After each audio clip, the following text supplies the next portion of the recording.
নমস্কার বন্ধুরা, মালা কিচেন হাউসে আপনাদের সবাইকে স্বাগত। আজকে আমি একটা নতুন রেসিপি নিয়ে এসেছি। মাংস, খাসির মাংস তো আপনারা সকলেই খান বা খাবেন। আমি আজকে খাসির মাংস অর্থাৎ ভুঁড়ি চচ্চড়ি করব। খুব সুন্দর লাগবে, দেখবেন, আপনারা বাড়িতে ট্রাই করে দেখবেন। আজকে একটা নতুন রেসিপি, ভুঁড়ি চচ্চড়ি করব। আপনারা ট্রাই করে খেয়ে আমাকে জানাবেন। আমি শুরু করছি। আমি প্রথমে ভুঁড়িটা একটু লবণ হলুদ জল দিয়ে ভাপিয়ে নেব। হাফ চামচ একটু বেশি হলুদ দিলাম,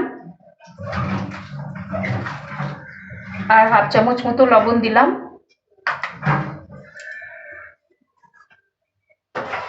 এরপরে ভুঁড়িটা আমি একটু ভাপিয়ে নেব।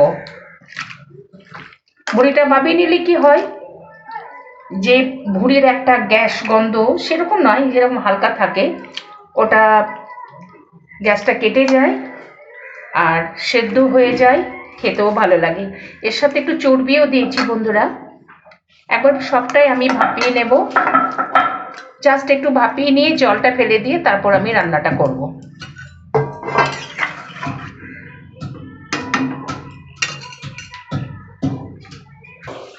এবার দেখি আমি ভাপানো হয়ে গেছে নাকি। হ্যাঁ, ফুটে গেছে। এবার জলটা আমি ফেলে দেব। সেদ্ধ হয়ে গেছে। গ্যাস অফ করে দিয়ে আমি জলটা ফেলে দেব। কড়াইটা গরম হলে আমি আলুটা ভেজে নেব।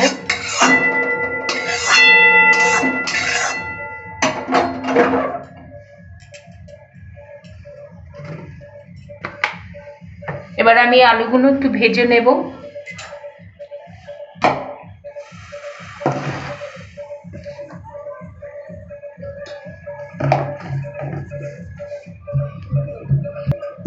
তেল গরম হয়ে গেছে, এবার আলু কটা আমি ভেজে নেব।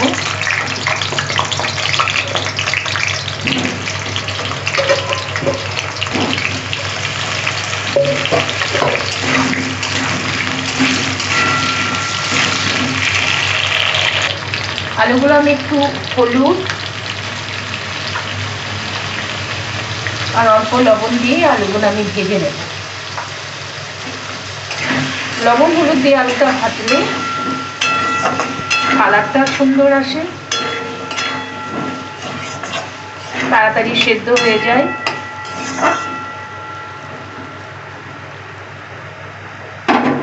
আমি ঢাকা দিয়ে দিই। এবার আমি দেখি আলুগুলো ভাজা হয়েছে কিনা।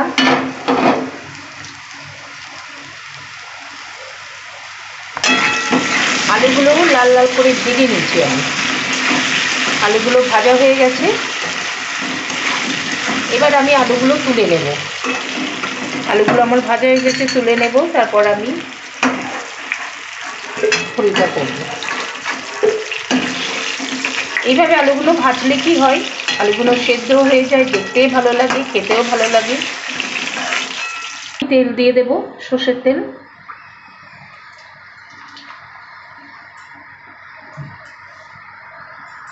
হাফ চামচ জিরে দিয়ে দেব। একটা শুকনো লঙ্কা ফাটিয়ে দেব। একটা তেজপাতা ফাটিয়ে দিলাম।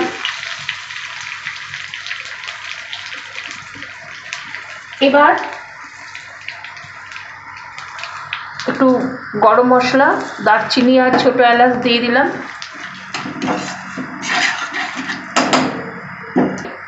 আমি পেঁয়াজটা দিয়ে দেবো।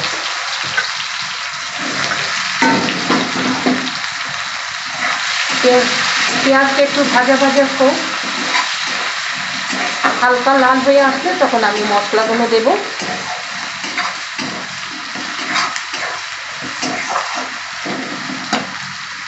পেঁয়াজটা লাল লাল করে ভাজবো। একটু লালচে কালার আনার জন্য একটু চিনি দিয়ে দেব।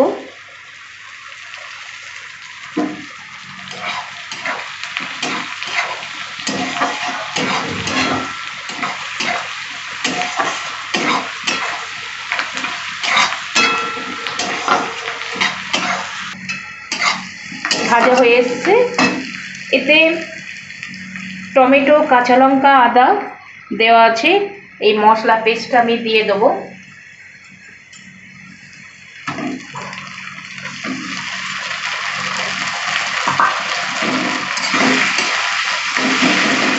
আদা, টমেটো, কাঁচা লঙ্কা, রসুন এতেই সব দেওয়া আছে।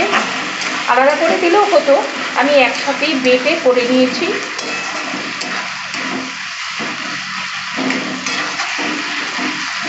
মশলাটা একটু ভাজা ভাজা হোক।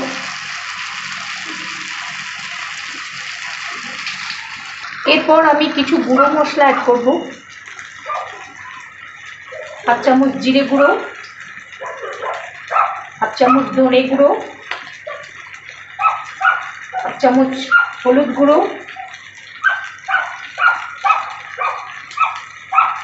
1 চামচ লবণ, লবণ আর একটু লাগবে। লঙ্কা দেওয়া আছে, কাঁচা লঙ্কা, শুকনো লঙ্কা দেওয়া আছে। কাশ্মীরি লঙ্কা গুঁড়ো দিলাম কালারটা আসার জন্য। এবার আমি মশলাটা কষিয়ে নেব। সব মশলা আমার দেওয়া হয়ে গেছে। মশলা থেকে তেল ছাড়তে শুরু করলো, তখন আমি বুড়িটা, সেদ্ধ করা বুড়িটা দেব। মশলা সব দেওয়া হয়ে গেছে।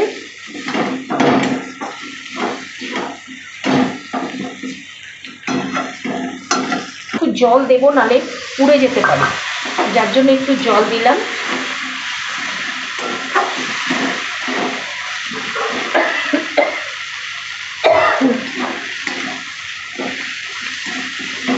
জল আর একটু দিতে হবে, মশলাটা নালে ধরে যাবে।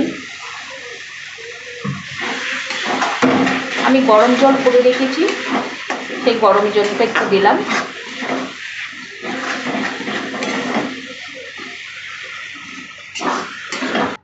মশলাটা দেখি আমি,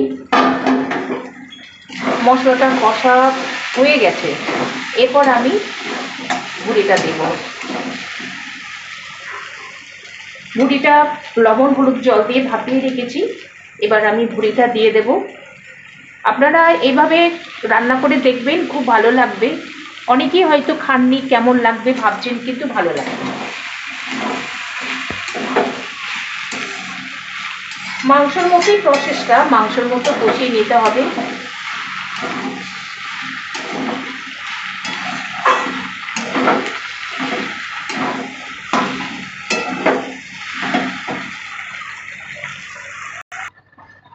বুড়িটা কষিয়ে নেওয়ার সাথে আমি এই ভাজা আলুগুলো দিয়ে দেবো। কেন কি বুড়িটা যেহেতু সেদ্ধ করা আছে, ভাজা আলুগুলো এর সাথে দিয়ে দিলাম, একসাথেই সেদ্ধ হয়ে যাবে।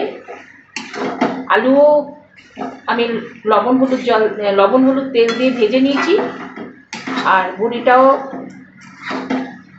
লবণ হলুদ জলে ভাপিয়ে নিয়েছি।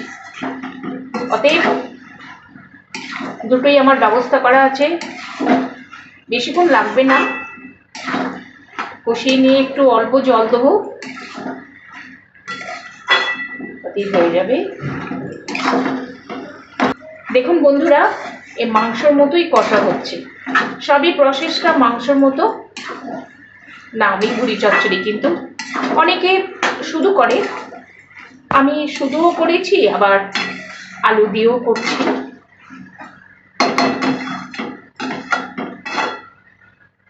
এবার একটু কষা হোক।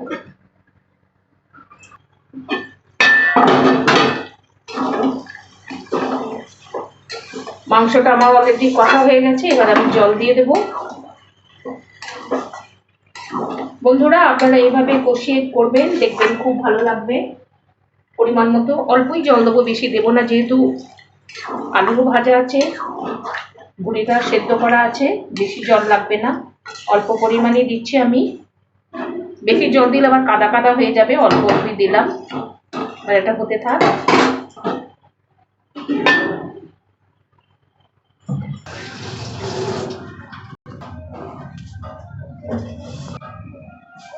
দেখি এবার রান্নাটা কেমন হয়েছে।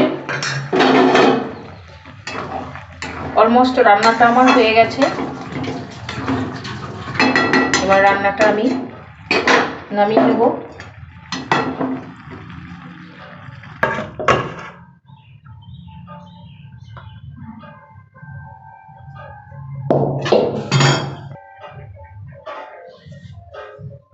বন্ধুরা, এই দেখুন বুড়ি চচ্চড়ি অলমোস্ট হয়ে গেছে।